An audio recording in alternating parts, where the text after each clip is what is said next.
ಎಲ್ರಿಗೂ ನಮಸ್ಕಾರ. ನೀವು ನೋಡ್ತಾ ಇದ್ದೀರಾ ಸುದ್ದಿ ಸಮಯ ನ್ಯೂಸ್ ಚಾನಲ್. ಇದು ಡೆನ್ ನೆಟ್ವರ್ಕ್. ನಾನು ಮಹರ್ದಡ ಕುಳಗಿ. ಮತ್ತೆ ಒಂದಿಷ್ಟು ಹೊಸ ಸುದ್ದಿಗಳನ್ನು ತೆಗೆದುಕೊಂಡು ನಾವು ನಿಮ್ಮ ಮುಂದೆ ಬರ್ತಾ ಇದ್ದೀವಿ. ಈ ದಿನದ ಪ್ರಮುಖ ಹೆಡ್ಲೈನ್ಸ್ಗಳನ್ನು ನೋಡ್ಕೊಂಡು ಬರೋಣ. ಜಿಲ್ಲೆಯ ಹಲವೆಡೆ ಯುವಕರ ಕಣ್ಮಣಿ ಶ್ರೀ ರವೀಂದ್ರ ಸ್ವಾಮಿ ಅವರ ಹುಟ್ಟುಹಬ್ಬ ಆಚರಿಸಿದ ಯುವಕರ ದಂಡು. ಹಲವೆಡೆ ದೇವರಿಗೆ ಪೂಜೆ, ಅಭಿಷೇಕ, ಇನ್ನು ಕೆಲವೆಡೆ ಶಾಲಾ ಮಕ್ಕಳಿಗೆ ಸಿಹಿ ವಿತರಣೆ, ಅಭಿಮಾನಿಗಳಿಂದ ಕೇಕ್ ಕತ್ತರಿಸಿ ಜನ್ಮದಿನ ಆಚರಣೆ. ಚಿಡುಗುಪ್ಪದಲ್ಲಿ ಅಕ್ರಮ ಪಡಿತರ ಅಕ್ಕಿ ಸಂಗ್ರಹ ಮಾಡಿದ ಅಂಗಡಿಗಳ ಮೇಲೆ ಆಹಾರ ಇಲಾಖೆ ಅಧಿಕಾರಿಗಳ ದಾಳಿ. ಆಹಾರ ಇಲಾಖೆ ಅಧಿಕಾರಿ ನಮ್ರತಾ ಬಲಾದೆ ನೇತೃತ್ವದಲ್ಲಿ ಪೊಲೀಸರ ಬೆಂಗಾವಲಿನೊಂದಿಗೆ ಅಕ್ಕಿ ಸೀಜ್ ಮಾಡಿದ ಅಧಿಕಾರಿಗಳು. ಅಕ್ಕಿ ಸಾಗಿಸಲು ಸಿಗದ ಕೂಲಿ ಕಾರ್ಮಿಕರು.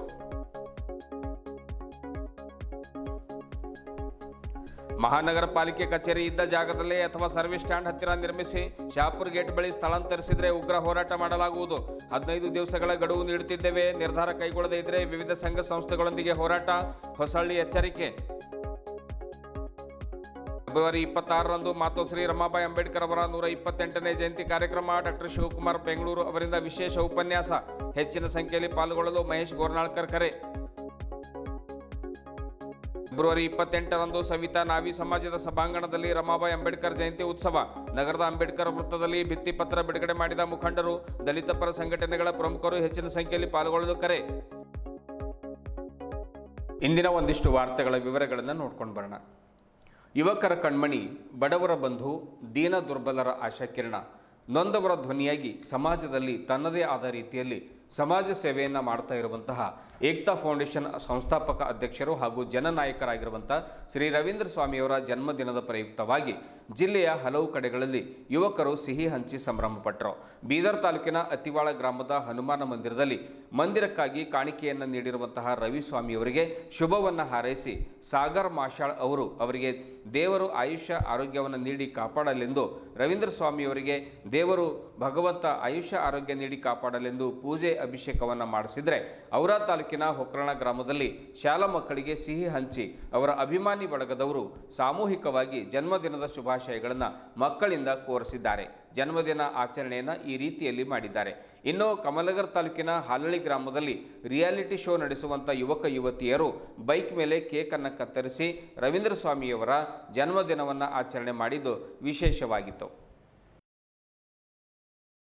ಸಹಜವಾಗಿ ರವೀಂದ್ರ ಸ್ವಾಮಿಯವರು ಪ್ರತಿ ವರ್ಷ ಅದ್ಧೂರಿಯಾಗಿ ಜನ್ಮದಿನ ಆಚರಣೆ ಮಾಡಿಕೊಳ್ಳೋದೇ ಇಲ್ಲ. ಬದಲಾಗಿ ಅವರು ಅನಾಥ ಮಕ್ಕಳೊಂದಿಗೆ, ನಿರ್ಗತಿಕರೊಂದಿಗೆ, ವೃದ್ಧರೊಂದಿಗೆ, ಕಲಾವಿದರು, ಬಡವರ ಜೊತೆ ಕೂಡಿಕೊಂಡು ಅರ್ಥಪೂರ್ಣವಾಗಿ ಮತ್ತು ಸರಳವಾಗಿ ಜನ್ಮದಿನ ಆಚರಣೆ ಮಾಡಿಕೊಡ್ತಾರೆ. ಬಡವರಿಗೆ, ಮಕ್ಕಳಿಗೆ, ನಿರ್ಗತಿಕರಿಗೆ ಸಹಾಯ ಹಸ್ತ ಚಾಚ್ತಾರೆ.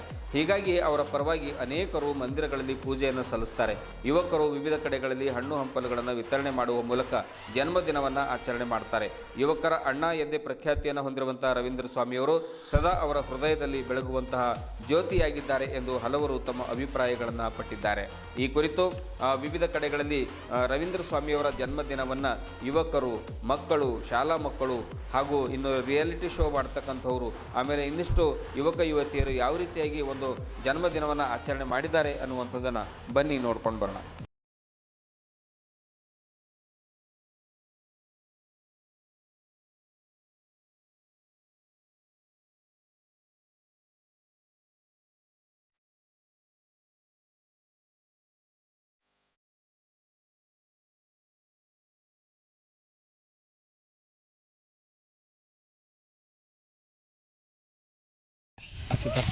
तर साहेब असं धरा तुम्ही. करावं लागते की हा नाही जाताच ह्याला जुरत नाही.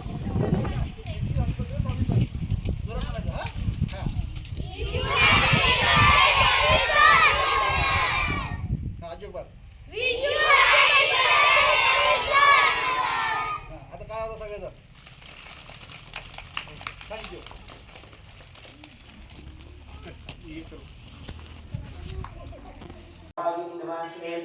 ओम नमो भगवते श्री महादेवाय नमो नमः. ओम आंजनेयाय विद्महे पुत्राय तन्नो हनुमान् प्रचोदयात्. सर्वमङ्गलमाङ्गल्ये शिवे सर्वार्थसाधिके शरण्ये त्र्यम्बके गौरी नारायणी नमस्ते. ओम शिव शिव शंभो राज्ञ प्रवर्तमान ब्रह्मांड दिव्य प्रहार स्मितारकल्पे वैवस्वतामन मंत्रे कलियुगे प्रथमपाद जम्बोदि प्रतखंडे वर्तस दंडाकरणे उदावर्ते ऋषिवर्य जगत्तमत्तरात्र विश्वासन समस्त्र शिवमाशे शिवशव शिवय गणकश्रम सुभद्रत्तन्नमाजमानस्य विभाग रविस्वामी आत्मा शिंतलास्तकं सर्वब्रह्मानामस्य परिमलक्षेमास्थैर्य धैर्य वीर्य विजय अभय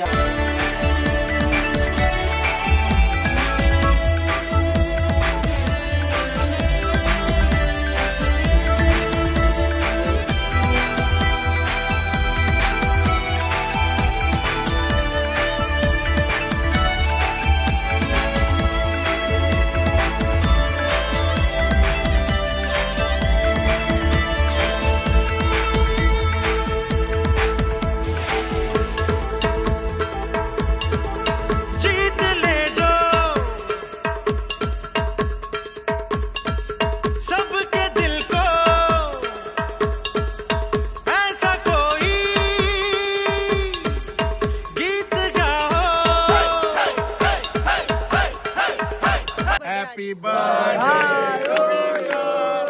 Happy birthday to you.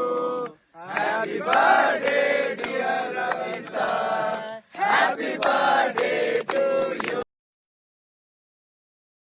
ಚಿಡಗುಪ್ಪ ಪಟ್ಟಣದ ರಸ್ತೆಯ ಅಂಗಡಿಯ ಅಕ್ರಮವಾಗಿ ಬಡವರಿಗೆ ಉಚಿತವಾಗಿ ಒಂದು ಹಂಚುವಂಥ ಪಡಿತರ ಅಕ್ಕಿ ಸಂಗ್ರಹ ಮಳಿಗೆ ಮೇಲೆ ಪೊಲೀಸರ ಬೆಂಗಾವಲಿನೊಂದಿಗೆ ಒಂದು ಆಹಾರ ಇಲಾಖೆಯ ಅಧಿಕಾರಿ ನಮ್ರತಾ ಬಲಾದೆ ಅವರು ಮತ್ತು ಅವರ ತಂಡ ಒಂದು ದಾಳಿಯನ್ನು ನಡೆಸಿದ್ದಾರೆ. ಅಕ್ರಮ ಪಡಿತರ ಅಕ್ಕಿಯನ್ನು ಜಪ್ತಿ ಮಾಡಿರುವಂಥ ಘಟನೆ ಬುಧವಾರ ಮಧ್ಯಾಹ್ನ ಚಿಟಗುಪ್ಪ ಪಟ್ಟಣದಲ್ಲಿ ಜರುಗಿದೆ. ಪಟ್ಟಣದ ನೆಹರು ವೃತ್ತದ ಬಳಿ ಇರುವಂತಹ ಪಡಿತರ ಅಂಗಡಿಯ ಎದುರಿನ ಅಂಗಡಿಯಲ್ಲಿ ಬಡವರಿಗೆ ಉಚಿತವಾಗಿ ಹಂಚುವಂತಹ ಪಡಿತರ ಅಕ್ಕಿಯನ್ನು ಜನರಿಂದ ಖರೀದಿಸಿ ಕಾಳಸಂತೆಯಲ್ಲಿ ಹೆಚ್ಚಿನ ಬೆಲೆಗೆ ಮಾರಲು ಅಕ್ರಮವಾಗಿ ಸಂಗ್ರಹಿಸಲಾಗ್ತಾ ಇದೆ ಎಂಬ ಖಚಿತ ಮಾಹಿತಿಯ ಮೇರೆಗೆ ಆಹಾರ ಇಲಾಖೆ ಅಧಿಕಾರಿಗಳು ದಾಳಿಯನ್ನು ನಡೆಸಿದ್ದಾರೆ.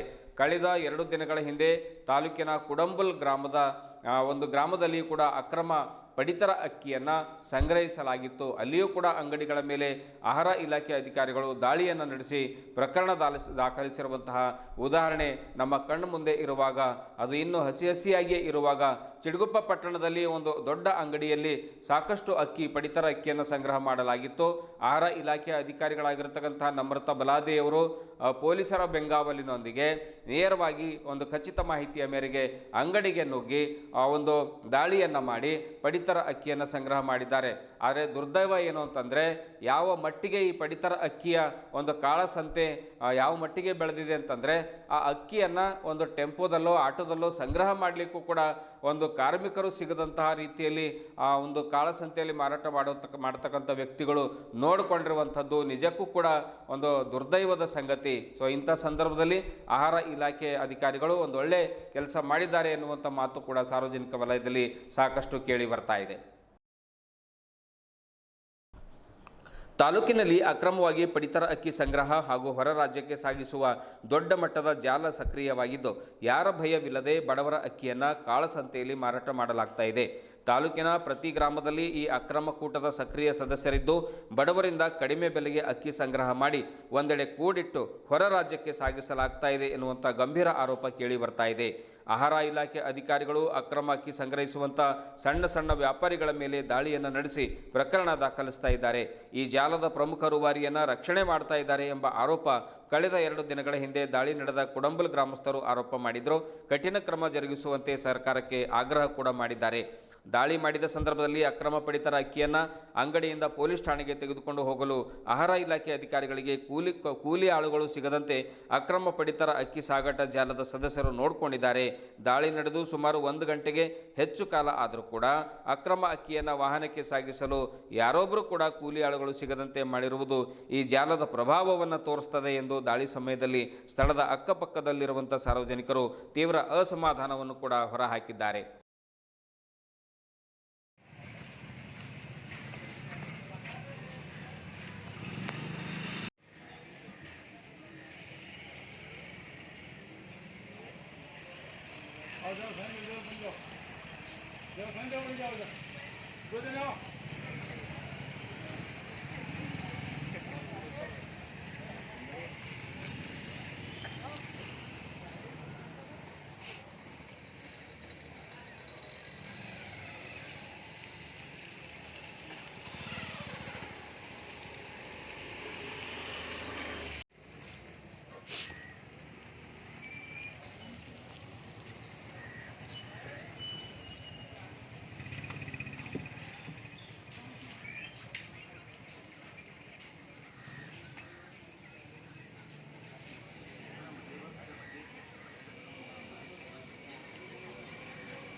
ನಿಮ್ದು ಯಾಕೆ ತೊಗೊಳ್ರಿ ನಾ ಕೆಲಸ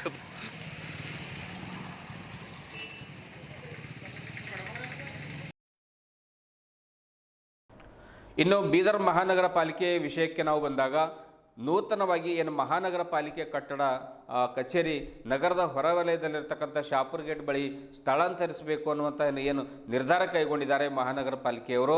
ಆ ರೀತಿ ಮಾಡದೇನೆ ಇದ್ದ ಜಾಗದಲ್ಲಿಯೇ ನಿರ್ಮಿಸಬೇಕು, ಇಲ್ಲ ಸರ್ವಿಸ್ ಸ್ಟ್ಯಾಂಡ್ ಹತ್ರ ನಿರ್ಮಿಸಬೇಕು ಅನ್ನುವಂಥ ಆಗ್ರಹವನ್ನು ಶಶಿ ಹೊಸಳ್ಳಿಯವರು ಮಾಡಿದ್ದಾರೆ. ಮಹಾನಗರ ಪಾಲಿಕೆ ಸದಸ್ಯ ಶಶಿ ಹೊಸಳ್ಳಿಯವರು ಪತ್ರಿಕಾಗೋಷ್ಠಿಯಲ್ಲಿ ಮಾತನಾಡ್ತಾರೆ, ಇದ್ದ ಜಾಗದಲ್ಲಿಯೇ 3-4 ಅಂತಸ್ತಿನಲ್ಲಿ ಕಚೇರಿ ನಿರ್ಮಿಸಬಹುದು.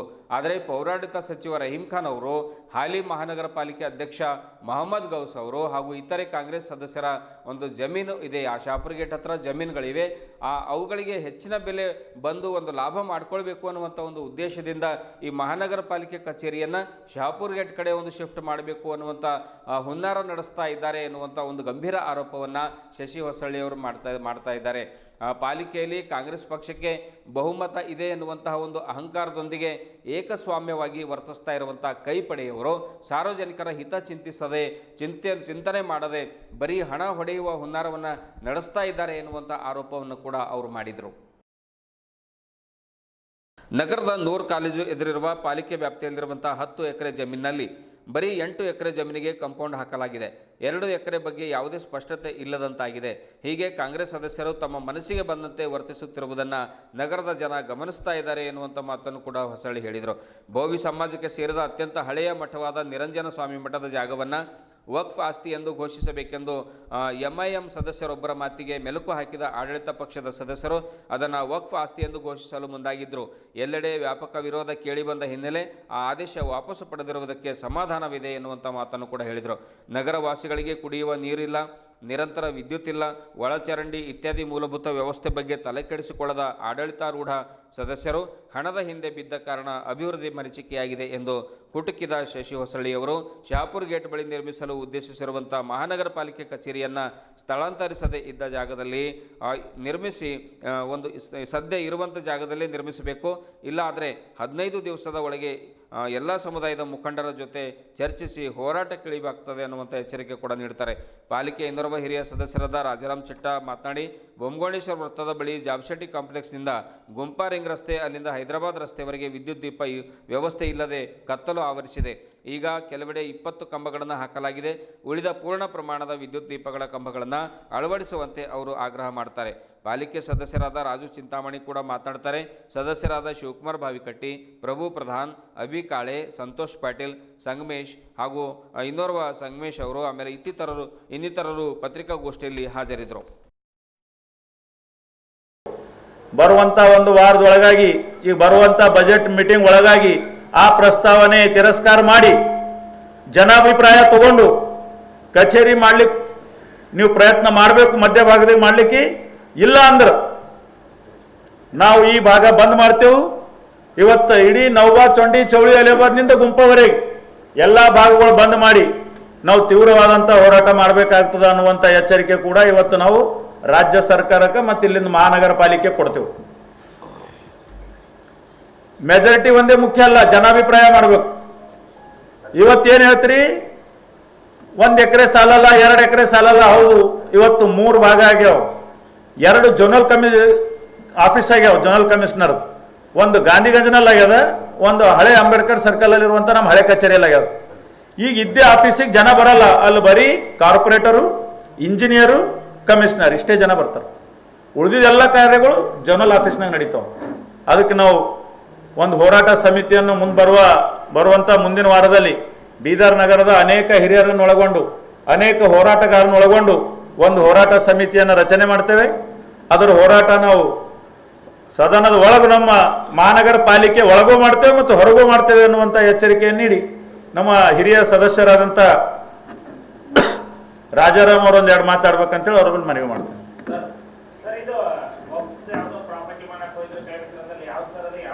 ಬೀದರ್ ನಗರದ ಹಳೆ ಭಾಗದಲ್ಲಿರುವಂಥ ಬೋವಿ ಗಲ್ಲಿ ಅಂತೇಳಿ ಒಂದು ಹಳೆ ಭಾಗ ಅದ. ಅಲ್ಲಿ ಕಳೆದ 50 ವರ್ಷಗಳಿಂದ ಅಲ್ಲಿ ಗುಡಿ ಅದ. ಅದು ಒಂದು ದೇವಿ ಗುಡಿ ಅನ್ನೋದು. ಆ ಗುಡಿದಾಗ ನಿರಂಜನ ಸ್ವಾಮಿ ಮಠ ನಾವು ಏನೋ ಮಾಡ್ತೀವಿ ಅಂತಕ್ಕಂಥ ಇದು ಅವ್ರು ಮಾಡ್ತಾಯಿದ್ದಾರೆ. ನಮ್ಮೆಲ್ಲರ ಉದ್ದೇಶ ಏನಿದೆ, ಬೀದರ್ ಮಹಾಜನತೆಗೆ ಬರಲಿಕ್ಕೆ ಅನುಕೂಲ ಆಗಬೇಕು. ಯಾಕಂದ್ರೆ ಅವ್ರಿಗೇನು ಮಾಡ್ಲಿಕ್ಕೆ ಹೊರಟಾರ, ಆ ಜಾಗಕ್ಕೆ ಯಾವ ಆಟೋ ಹೋಗಲ್ಲ, ಆ ಜಾಗಕ್ಕೆ ಯಾವ ಬಸ್ ಸ್ಟ್ಯಾಂಡ್ ಇಲ್ಲ, ಅಲ್ಲಿ ಹಿರಿಯ ನಾಗರಿಕರಿಗಾಗಿರ್ಬೋದು, ಮಹಾಜನತೆ ಯಾರ ಬಡ ಜನರಿಗಾಗಿರ್ಬೋದು, ಅಲ್ಲಿವರೆಗೆ ಹೋಗ್ಲಿಕ್ಕೆ ಅವ್ರಿಗೆ ಅನುಕೂಲ ಇಲ್ಲ.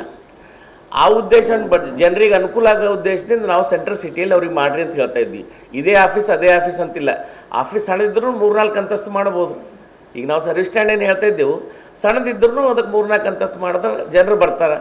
ಈಗಾಗಲೇ 2 ಕಡೆ ನಮ್ಮ ಆಫೀಸ್ ಆಗಿದೆ. ಈ ಆಫೀಸ್ಗೆ ಎಲ್ಲ ಸಾರ್ವಜನಿಕರು ಬರಲ್ಲ. ಯಾರು ಮುಖ್ಯವಾಗಿ ಏನು ಅಫಿಷಿಯಲಿ ಏನೇನು ವರ್ಕ್ ಇದ್ರೆ ಮಾತ್ರ ಅಲ್ಲಿ ಬರ್ತಾರೆ. ಅಂಥದಕ್ಕೆ ಅವರು ಉದ್ದೇಶಪೂರ್ವಕವಾಗಿ ನಾವು ಇಲ್ಲ ಮಾಡಿದ್ರೆ ಇಲ್ಲೇ ಮಾಡ್ತೀವಿ, ಇಲ್ಲಾಂದ್ರೆ ಇಲ್ಲ ಅಂತೇಳಿ ಉದ್ದೇಶಪೂರ್ವಕವಾಗಿ ಅವ್ರಿಗೆ ಇಂಥ ಕೆಲಸ ಮಾಡ್ಲಿಕ್ಕೆ ಹೊಂಟಾರ. ಬೇಸಿಗೆಗಾಲ ಇದೆ, ನೀರಿನ ಸಮಸ್ಯೆ ಇದೆ, ಪೂರ ರೋಡ್ ಎಲ್ಲ ಕೆಟ್ಟು ಹೋಗಿದೆ ಬೀದರ್ ನಗರದಲ್ಲಿ. ಅದು ಅಂಥ ವಿಷಯಗಳು ಯಾವುವೂ ಇಲ್ಲ. ಅವ್ರ ಮನಸ್ಸು ಬಂದಂಗೆ ಮಾಡ್ತಾರೆ. ಮತ್ತು ಇನ್ನೊಂದು, ಅವರಿಗೆ ಹೇಳೋದ್ರಲ್ಲಿ ಅರ್ಥ ಏನಿಲ್ಲ. ಅವ್ರು ಹೈಕಮಾಂಡ್ ಏನು ಹೇಳ್ತಾರೆ ಅಷ್ಟೇ ಮಾಡ್ತಾರೆ ಅಂತ ಅನಿಸ್ತದ. ಅವ್ರು ಮೊದಲೇ ಪ್ರೀ ಮೀಟಿಂಗ್ ಮಾಡ್ಕೊಂಡು ಬಂದಾರ. ಅವ್ರು ಏನಂತಂದ್ರೆ ನಾವು ಏನು ಹೇಳಿದ್ರೆ ಅದಕ್ಕೆ ಎಸ್ ಅನ್ಬೇಕು ಅಂಥೇಳಿ.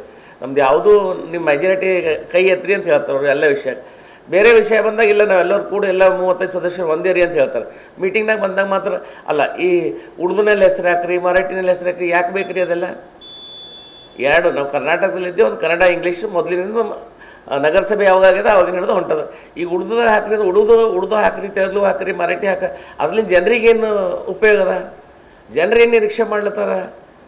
ಸ್ವಚ್ಛತೆ ಮಾಡಿರಿ, ನೀರು ಕುಡ್ರಿ. ಬೀದಿ ದೀಪ ಹಾಕ್ಯಾರ. ಎಷ್ಟು ದಿವಸ ಆಯಿತು? 1 ವರ್ಷ ಆಯಿತು. ಹಾಗೆ ಬಿದ್ದದ. ಜಾಬ್ ಸಿಟಿ ಕಾಂಪ್ಲೆಕ್ಸ್ ಹಿಡ್ಕೊಂಡು ಗುಂಪವರೆಗೆ ಮತ್ತು ಗುಂಪದಿಂದ ಹೈದರಾಬಾದ್ ರಿಂಗ್ ರೋಡ್ವರೆಗೆ 1.5 ವರ್ಷ. ಫೆಬ್ರವರಿ 26ರಂದು ಗುರುವಾರ ಬೆಳಿಗ್ಗೆ 11:30 ಗಂಟೆಗೆ ನಗರದ ಜಿಲ್ಲಾ ರಂಗಮಂದಿರದಲ್ಲಿ ಮಾತೋಶ್ರೀ ರಮಾಬಾಯಿ ಅಂಬೇಡ್ಕರ್ ಅವರ 128ನೇ ಜಯಂತ್ಯೋತ್ಸವ ನಿಮಿತ್ತ ಜಿಲ್ಲೆಯ ವಿದ್ಯಾರ್ಥಿಗಳಿಗೆ IAS KAS ಪೂರ್ವ ಸಿದ್ಧತಾ ಪರೀಕ್ಷೆ ಬಗ್ಗೆ ತರಬೇತಿಯನ್ನು ನೀಡಲಾಗ್ತಾ ಇದೆ. ಕಾನೂನು ಅರಿವು ಹಾಗೂ ನೆರವು ಮತ್ತು ಜಿಲ್ಲಾ ಮಟ್ಟದ ಸಾಂಸ್ಕೃತಿಕ ಸಂಭ್ರಮ ಕಾರ್ಯಕ್ರಮ ಕೂಡ ನಡೆಯಲಿದೆ ಎಂದು ಬುದ್ಧ ಬೆಳಕು ಟ್ರಸ್ಟ್ ಅಧ್ಯಕ್ಷರಾಗಿರತಕ್ಕಂಥ ಮಹೇಶ್ ಗೋರ್ನಾಳ್ಕರ್ ತಿಳಿಸಿದ್ದಾರೆ. ನಗರದ ಜಿಲ್ಲಾ ಪತ್ರಿಕಾ ಭವನದಲ್ಲಿ ಸುದ್ದಿಗೋಷ್ಠಿಯನ್ನು ಉದ್ದೇಶಿಸಿ ಮಾತನಾಡಿರುವಂಥ ಅವರು, ಬುದ್ಧ ಬೆಳಕು ಟ್ರಸ್ಟ್ ವತಿಯಿಂದ ಜರುಗಲಿರುವಂತಹ ಈ ಒಂದು ಕಾರ್ಯಕ್ರಮವನ್ನು ಬೆಂಗಳೂರಿನ ಅಕ್ಕ IAS ಅಕಾಡೆಮಿ ಅಧ್ಯಕ್ಷರಾಗಿರತಕ್ಕಂಥ ಡಾಕ್ಟರ್ ಶಿವಕುಮಾರ್ ಅವರು ಉದ್ಘಾಟನೆ ಮಾಡಲಿದ್ದಾರೆ. ಮಾತೋಶ್ರೀ ರಮಾತಾಯಿ ಅಂಬೇಡ್ಕರ್ ಜಯಂತ್ಯೋತ್ಸವ ಸಮಿತಿ ಅಧ್ಯಕ್ಷೆ ನಂದಮ್ಮ ಕುಂದೇವರು ಅಧ್ಯಕ್ಷತೆಯನ್ನು ವಹಿಸ್ತಾ ಇದ್ದಾರೆ. ಮುಖ್ಯ ಅತಿಥಿಗಳಾಗಿ ಸರ್ಕಾರದ ನಿವೃತ್ತ ಅಪರ ಕಾರ್ಯದರ್ಶಿಗಳಾಗಿರುವಂಥ ಡಾಕ್ಟರ್ ಭೀಮಸೇನರಾವ್ ಸಿಂಧೆ ಅವರು ಭಾಗವಹಿಸ್ತಾ ಇದ್ದಾರೆ. ನಿವೃತ್ತ AE ಮಲ್ಲಿಕಾರ್ಜುನ್ ಸುಬಾನೆ ಅವರು ಕೂಡ ಬರ್ತಾ ಇದ್ದಾರೆ. ಡಾಕ್ಟರ್ ಕಾಶಿನಾಥ್ ಚೆಲ್ವಾ ಅವರು ಕೂಡ ಈ ಒಂದು ಕಾರ್ಯಕ್ರಮದಲ್ಲಿ ಮುಖ್ಯ ಅತಿಥಿಗಳಾಗಿ ಪಾಲ್ಗೊಳ್ಳಲಿದ್ದಾರೆ ಎನ್ನುವಂಥ ಮಾತನ್ನು ಕೂಡ ಮಹೇಶ್ ಅವರು ಹೇಳಿದರು. ಮನೆ ಮನೆಗೆ ಅಂಬೇಡ್ಕರ್ ಅಭಿಯಾನ ಅನುಷ್ಠಾನ ಸಮಿತಿ ಅಧ್ಯಕ್ಷರಾದ ಡಾಕ್ಟರ್ ಕಾಶಿನಾಥ್ ಚೆಲ್ವಾ ಅವರು ಕೂಡ ಈ ಸಂದರ್ಭದಲ್ಲಿ ಮಾತನಾಡ್ತಾರೆ. ಡಾಕ್ಟರ್ BR ಅಂಬೇಡ್ಕರ್ ಅವರಿಗೆ ರಮಾಬಾಯಿ ಅಂಬೇಡ್ಕರ್ ಅವರು ಒಂದು ಬೆನ್ನೆಲುಬಾಗಿ ನಿಂತಿದ್ದರು. ಅವರ ಪ್ರತಿಯೊಂದು ಸಾಧನೆಗಳಿಗೂ ಕೂಡ ಅವರು ಸಹಕಾರ ನೀಡುವ ನಿಟ್ಟಿನಲ್ಲಿ ಸಾಕಷ್ಟು ತ್ಯಾಗಮಯ ಜೀವನವನ್ನು ನಡೆಸಿದ್ದಾರೆ. ನಾವೆಲ್ಲರೂ ಕೂಡ ಡಾಕ್ಟರ್ BR ಅಂಬೇಡ್ಕರ್ ಅವರನ್ನ ಸ್ಮರಣೆ ಮಾಡ್ತೇವೆ ವಿನಃ, ಅವರನ್ನು ನೆನೆಸ್ತೇವೆ ವಿನಃ, ಅವರನ್ನು ಪೂಜಿಸ್ತೇವೆ ವಿನಃ, ಅವರು ಆ ಮಟ್ಟಕ್ಕೆ ಬೆಳೀಲಿಕ್ಕೆ ಕಾರಣ ಆಗಿರತಕ್ಕಂಥ ಅವರ ಧರ್ಮಪತ್ನಿ ರಮಾತಾಯಿ ಅವರಿಗೆ ನಾವು ನೆನೆಸ್ಕೊಳ್ಳೋದೇ ಇಲ್ಲ. ಆ ಒಂದು ನಿಟ್ಟಿನಲ್ಲಿ 128ನೇ ಜಯಂತಿಯ ಒಂದು ನಿಮಿತ್ತವಾಗಿ ನಾವು ರಮಾಬಾಯಿ ಅಂಬೇಡ್ಕರ್ ಅವರ ಸಾಧನೆಯನ್ನು ಜನರಿಗೆ ತಿಳಿಸುವಂಥ ಪ್ರಯತ್ನವನ್ನು ಮಾಡ್ತಾ ಇದ್ದೇವೆ. ಹೆಚ್ಚಿನ ಸಂಖ್ಯೆಯಲ್ಲಿ ಪಾಲ್ಗೊಳ್ಳಬೇಕು ಅನ್ನುವಂಥ ಮಾತನ್ನು ಕೂಡ ಹೇಳಿದರು. ಜಯಂತ್ಯೋತ್ಸವ ಸಮಿತಿ ಅಧ್ಯಕ್ಷೆ ನಂದಮ್ಮ ಕುಂದೆ ಅವರು ಕೂಡ ಈ ಸಂದರ್ಭದಲ್ಲಿ ಮಾತನಾಡಿ ಹೆಚ್ಚಿನ ಸಂಖ್ಯೆಯಲ್ಲಿ ಮಹಿಳೆಯರು ಕೂಡ ಪಾಲ್ಗೊಳ್ಳಬೇಕು ಅನ್ನುವಂಥ ಮಾತನ್ನು ಹೇಳಿದರು. ಯುವ ಮುಖಂಡರಾಗಿರುವಂಥ ಶರಣು ಫುಲೆ ಪತ್ರಿಕಾಗೋಷ್ಠಿಯಲ್ಲಿ ಹಾಜರಿದ್ದರು. ಒಂದು ಊಟದ ವ್ಯವಸ್ಥೆ ಕೂಡ ಮಾಡಲಾಗಿದೆ. ಈ ಕಾರ್ಯಕ್ರಮ ಬರೀ ಹಬ್ಬ ಅಷ್ಟೇ ಅಲ್ಲ, ಅದ್ರ ಜೊತೆಲಿ ವಿಚಾರಗಳು ತಗೊಂಡು ಹೋಗ್ಲಿ. ಶೈಕ್ಷಣಿಕ ವಿಚಾರ, ರಮಾತಾಯಿಯವರ ವಿಚಾರ, ಬಾಬಾ ಸಾಹೇಬ್ರ ವಿಚಾರ, ಬರೀ ನಾವೊಂದು ಜಾತ್ರೆ ತರ ಮಾಡ್ತಾ ಇಲ್ಲ, ಇದು ವಿಚಾರ ವಿನಿಮಯ ಮಾಡಿಕೊಳ್ಳುವಂಥದ್ದು. ಇದು ಎಲ್ಲರಿಗೂ ಒಂದು ಜಾಗೃತಿ ಮಾಡಿಸುವಂತ ಕಾರ್ಯಕ್ರಮ ಆಗ್ತದೆ. ಅದೇ ನಿಟ್ಟಿನಲ್ಲಿ ನಮ್ಮ ಕಾನೂನು ಅರಿವು ಮೂಡಿಸ್ಲಿಕ್ಕೆ ಮಾನ್ಯ ನಾವು ಬನಸುಡೆ ಸಾಹೇಬ್ರ ಪ್ರಕಾಶ್ ಬನಸುಡೆ ಮಾನ್ಯ ಸದಸ್ಯ ಕಾರ್ಯದರ್ಶಿಗಳು ಕಾನೂನು ಸೇವಾ ಪ್ರಾಧಿಕಾರ ಬೀದರ್ ಅವರಿಗೆ ಮನವಿ ಮಾಡ್ಕೊಂಡಿದ್ದೀವಿ. ಅವರು ಸಮಯ ಸಿಕ್ಕರೆ ಖಂಡಿತವಾಗಿ ಬರ್ತೀವಿ ಅನ್ನೋಂಥ ಒಂದು ಮಾತು ಕೂಡ ವಿಶ್ವಾಸ ಕೊಟ್ಟಿದ್ದಾರೆ. ಅವರ ಅನುಪಸ್ಥಿತಿ ಅವರು ಒಂದು ವೇಳೆ ಬರದೇ ಇದ್ದಲ್ಲಿ ನಮ್ಮ ಒಬ್ಬರು ವಕೀಲರಿಂದ ಪೋಕ್ಸೋ ಕೇಸು ಮತ್ತು ಬಾಲ್ಯ ವಿವಾಹ ವಿರುದ್ಧ ಒಂದು ಅರಿವು ಮೂಡಿಸುವಂತ ಕೆಲಸ ಕೂಡ ನಾವು ಈ ಒಂದು ಕಾರ್ಯಕ್ರಮದಲ್ಲಿ ಮಾಡ್ತಾ ಇದ್ದೀವಿ. ಈ ಕಾರ್ಯಕ್ರಮದಲ್ಲಿ ಬೀದರ್ ಜಿಲ್ಲೆಯ ಎಲ್ಲ ಬುದ್ಧ ಬಸವ ಅಂಬೇಡ್ಕರ್ ಅನುಯಾಯಿಗಳು, ಮಾತೋಶ್ರೀ ರಮಾಬಾಯಿ ಅಂಬೇಡ್ಕರ್ ಅವರ ಅನುಯಾಯಿಗಳು, ಎಲ್ಲ ಮಹಿಳೆಯರು ಹೆಚ್ಚು ಹೆಚ್ಚು ನಮ್ಮದು ಪುಣ್ಯದ ಒಂದು ಖುಷಿದ ವಿಚಾರ ಏನಂದ್ರೆ ಡಾಕ್ಟರ್ ಶಿವಕುಮಾರ್ ಸರ್ ಅವರು ಏನು ಅಕ್ಕ ಅಕಾಡೆಮಿಯ ಸಂಸ್ಥಾಪಕರಿದ್ದಾರ, ಅವ್ರು 100 ಜನರಿಗೆ ಇವತ್ತು IAS ಕೋಚಿಂಗ್ ನೀಡೋದ್ರ ಮೂಲಕ ಅವರಿಗೆ ಒಂದು ಅನ್ನದ ದಾರಿಗೆ ಹಚ್ಚಿದಾರ. ಇವತ್ತು ಅವರು ಬಹಳ ಉನ್ನತ ಮಟ್ಟ ಅಧಿಕಾರಿಗಳು ಕೂಡ ಆಗಿದ್ದಾರೆ. ಹಾಗಾಗಿ ಅವರು ನಮಗೆ ಬಂದು ಕಾರ್ಯಕ್ರಮ ಕೊಡ್ತಾ ಇದಾರ, ಅವ್ರ ಕಾರ್ಯಕ್ರಮ ಉದ್ಘಾಟನೆ ಮಾಡ್ತಾ ಇದಾರ. ಬೀದರ್ ಜಿಲ್ಲೆಯ ಎಲ್ಲಾ ವಿದ್ಯಾರ್ಥಿಗಳು ವಿದ್ಯಾರ್ಥಿನಿಗಳು PUC ಓದೋರಾಗಿರ್ಬೋದು, ಡಿಗ್ರಿ ಓದೋರಾಗಿರ್ಬೋದು, PG ಯಾವುದೇ ಒಂದು ವಿಭಾಗದಲ್ಲಿ ಓದುವವರಾಗಿರ್ಬೋದು, IAS ಪರೀಕ್ಷೆ 26 ಎರಡನೇ ತಿಂಗಳು ಹಮ್ಮಿಕೊಂಡಿದೆ. ಆದ ಕಾರಣ ತಾವು ಎಲ್ಲ ಜಾತಿಯ ಮಹಿಳೆಯರು ಅವರು ಇವರು ಯಾರೂ ಇಲ್ಲ. ರಮಾಬಾಯಿ ತ್ಯಾಗ ಏನಿತ್ತು ಅದು ಎಲ್ಲರೂ ಬಾಬಾ ಸಾಹೇಬ್ ಅವರು ಏನು ತ್ಯಾಗ ಮಾಡ್ರಂತ ಎಲ್ಲರೂ ಹೇಳ್ತಾರೆ.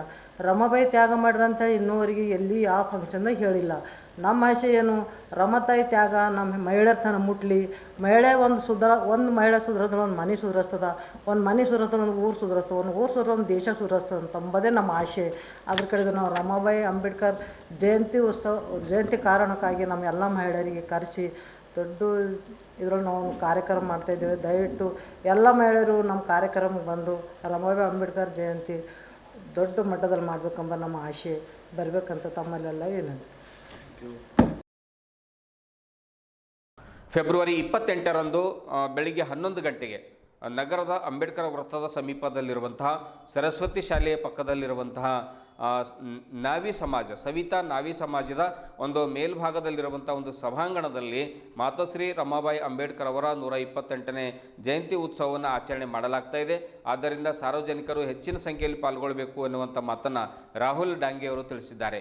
ನಗರದ ಡಾಕ್ಟರ್ BR ಅಂಬೇಡ್ಕರ್ ಅವರ ವೃತ್ತದಲ್ಲಿ ಈ ಕುರಿತು ಕಾರ್ಯಕ್ರಮದ ಒಂದು ಭಿತ್ತಿಪತ್ರಗಳನ್ನು ಬಿಡುಗಡೆ ಮಾಡಿರ್ತಕ್ಕಂತಹ ದಲಿತ ಪರ ಸಂಘಟನೆಯ ಪ್ರಮುಖರು ಒಂದು ಮಾಧ್ಯಮದವರೊಂದಿಗೆ ಬಿಡುಗಡೆ ನಂತರ ಅವರು ಮಾತನಾಡ್ತಾರೆ. ಅನೇಕ ಜನ ಮುಖ್ಯ ಅತಿಥಿಗಳು ಪಾಲ್ಗೊಳ್ಳಲಿದ್ದಾರೆ. ಗಣ್ಯರು, ಹಿತಚಿಂತಕರು, ಸಮಾಜದ ಮುಖಂಡರು, ಸಾಹಿತಿಗಳು, ಬುದ್ಧಿಜೀವಿಗಳು ಇವರೆಲ್ಲರೂ ಕೂಡ ಪಾಲ್ಗೊಳ್ಳಲಿದ್ದಾರೆ. ಇನ್ನು ರಮಾತಾಯಿ ಅಂಬೇಡ್ಕರ್ ಅವರ ಕುರಿತು ವಿಶೇಷ ಉಪನ್ಯಾಸವನ್ನು ನೀಡಲಿಕ್ಕೆ ಕೂಡ ಒಂದು ಅತಿಥಿಗಳು ಆಗಮಿಸ್ತಾ ಇದ್ದಾರೆ. ಹಾಗಾಗಿ ಹೆಚ್ಚಿನ ಸಂಖ್ಯೆಯಲ್ಲಿ ಈ ಒಂದು ಕಾರ್ಯಕ್ರಮದಲ್ಲಿ ಪಾಲ್ಗೊಳ್ಳಬೇಕು ಎನ್ನುವಂಥ ಮಾತನ್ನು ಭಾರತೀಯ ಒಂದು ಬುದ್ಧ ಸೇನೆಯ ಮಹಿಳಾ ಘಟಕದ ಅಧ್ಯಕ್ಷರಾಗಿರ್ತಕ್ಕಂಥ ಸುಧಾಮಣಿ ಅವರು ಕೂಡ ಈ ಸಂದರ್ಭದಲ್ಲಿ ಅವರು ಮಾತನಾಡಿದ್ದಾರೆ. ಈ ಒಂದು ಸಂದರ್ಭದಲ್ಲಿ ಅನೇಕ ಜನರು ಭಿತ್ತಿಪತ್ರಗಳನ್ನು ಬಿಡುಗಡೆ ಮಾಡುವಂಥ ಸಂದರ್ಭದಲ್ಲಿ ಹಾಜರಿದ್ದರು. ನನ್ನ ಹೆಸರು ಸುಧಾಮಣಿ ಅಂತ. ನಾನು ಬೀದರ್ ಜಿಲ್ಲಾ ಮಹಿಳಾ ಘಟಕ ಭಾರತೀಯ ಭೀಮಸೇನಾ ಅಧ್ಯಕ್ಷತೀನಿ. ರಾಹುಲ್ ಡಾಂಗೆ ಅವರು ಮಹಿಳೆಯರಿಗೆ ನೇತೃತ್ವ ಕೊಟ್ಟು ಮಹಿಳೆಯರಿಗೆ ಮುಂದೆ ಮಾಡಿ ಅವರಿಂದ ಕಾರ್ಯಕ್ರಮವನ್ನು ಆರ್ಗನೈಸ್ ಮಾಡಿದ್ದಾರೆ. ಈ ಕಾರ್ಯಕ್ರಮಕ್ಕೆ ಎಲ್ಲ ಮಹಿಳೆಯರು ರಮಾಬಾಯಿ ಜಯಂತಿ ಅಂದರೆ ಏನು ಅಂತ ತಿಳ್ಕೊಳ್ಳೋದಕ್ಕೋಸ್ಕರ ಎಲ್ಲ ಮಹಿಳೆಯರು ಬರಬೇಕು. ಆಮೇಲೆ ಎಲ್ಲ ಮಹಿಳೆಯರು ಎಲ್ಲ ತಾಲೂಕಾ ವೈಸು ಜಿಲ್ಲಾ ವೈಸು ಏನು ಶಾಖಾ ಉದ್ಘಾಟನೆ ಆಗಿವೆ ಆ ಮಹಿಳೆಯರಿಗೆಲ್ಲ ಇದು ತಿಳ್ಕೊಂಡು ಭಾಳ ಉತ್ಸಾಹ ಇರಬೇಕು ಅಂತ ನನ್ನ ಅನಿಸಿಕೆ ಇದೆ. ಯಾಕಂದರೆ ಯಾರಿಗೂ ಗೊತ್ತಾಗ್ತಾ ಇಲ್ಲ ಮಹಿಳೆಯರು ಅಂದರೆ ಮಹಿಳೆಯರ ತ್ಯಾಗಮಯಿ ರಮಾಬಾಯಿ ಏನೇನೆಲ್ಲ ತ್ಯಾಗ ಮಾಡಿದ್ರಂತ ಎಲ್ಲ ಮಹಿಳೆಯರು ಕೂಡ ತಿಳ್ಕೋಬೇಕು. 128ನೇ ಜಯಂತಿಗೆ ಎಲ್ಲರೂ ದಯವಿಟ್ಟು ಆಗಮಿಸಬೇಕು. ಇಷ್ಟು ಹೇಳಿ ನಾನು ವಿನಂತಿ.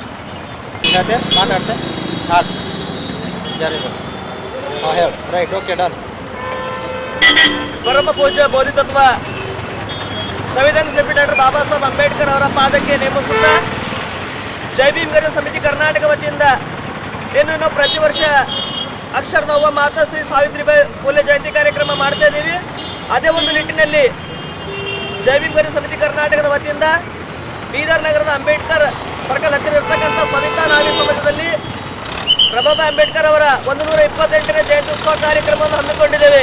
ಈ ಕಾರ್ಯಕ್ರಮದ ನಿಮಿತ್ತವಾಗಿ ಸಮಾಜ ಚಿಂತಕರು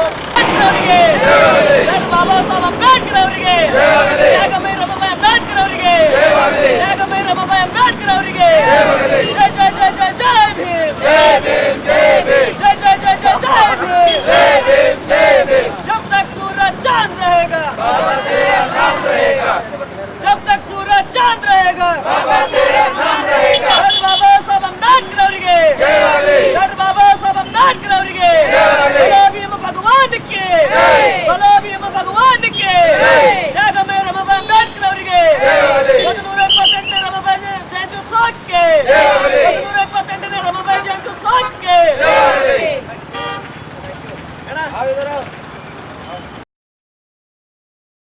ಇದುವರೆಗೂ ಸುದ್ದಿ ಕೊಟ್ಟಿರುವ ನಾನು ಮಹರ್ದುಡಾಕುಳಿಗೆ ಮತ್ತೆ ಮುಂದಿನ ವಾರ್ತೆಗಳೊಂದಿಗೆ ಭೇಟಿಯಾಗೋಣ. ವಂದನೆಗಳು.